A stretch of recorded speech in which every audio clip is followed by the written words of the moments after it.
Good morning అండి. ఈరోజు మనం మాట్లాడుకునేది పశ్చిమ బెంగాల్ ఎలక్షన్స్. పశ్చిమ Bengal elections next month April 23, 29 అలాగే May 4 రిజల్ట్. ఇప్పుడు పశ్చిమ Bengal 3 times already Mamata Banerjee form చేయింది. అలాగే సిపిఐ 24 years కంటిన్యూగా ఫామ్ చేయింది. కాంగ్రెస్ లాస్ట్ ఎలక్షన్లో అడ్రస్ లేకుండా అయిపోయింది. సిపిఐ కూడా అడ్రస్ లేకుండా అయిపోయింది. కానీ ఇప్పుడు వాళ్ళు మెయిన్ టార్గెట్ మళ్ళీ టీఎంసీ తృణమూల్ కాంగ్రెస్ అధికారంలో రావాలని, అలాగే మమతా బెనర్జీ గారు మళ్ళీ సీఎం అవ్వాలని వాళ్ళ స్కెచ్లు వాళ్ళు వేస్తున్నారు. అలాగే బీజేపీ ఎస్ఐఆర్ 70 లక్షల ఓట్లు తీసేశారు.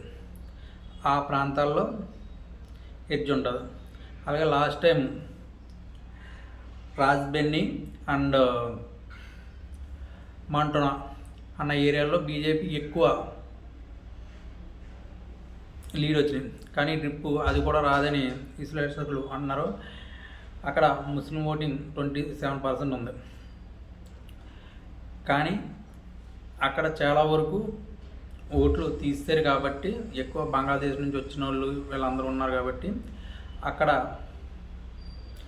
ఆ ఏరియాలో బీజేపీ ఎడ్జి వచ్చే అవకాశం ఉంది. అలాగని మహిళల్లో నాటుకుపోయిన మమతా బెనర్జీ గారి ఓట్ బ్యాంక్ని చెదరగొట్టే అవకాశం ఎట్టి పరిస్థితుల్లో లేదు. అలాగే నెక్స్ట్ అక్కడ బీజేపీ స్ట్రాంగ్ లీడర్షిప్ ఏం లేదు.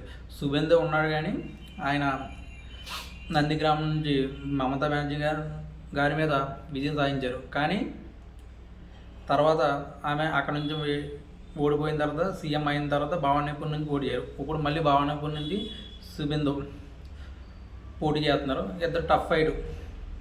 మేబీ సుబేందు నగ్గొచ్చు, విన్ అవ్వచ్చు. కానీ బీజేపీ మాత్రం స్ట్రాంగ్ లీడర్షిప్ లేదు.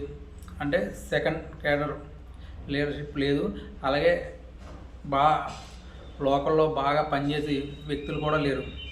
ఇప్పుడు ఉత్తరప్రదేశ్ కానీ గుజరాత్ కానీ స్ట్రాంగ్ లీడర్షిప్ ఉంది. అలాగే పశ్చిమ బెంగాల్ వచ్చేటప్పుడు మాత్రం స్ట్రాంగ్ లీడర్షిప్ లేదు.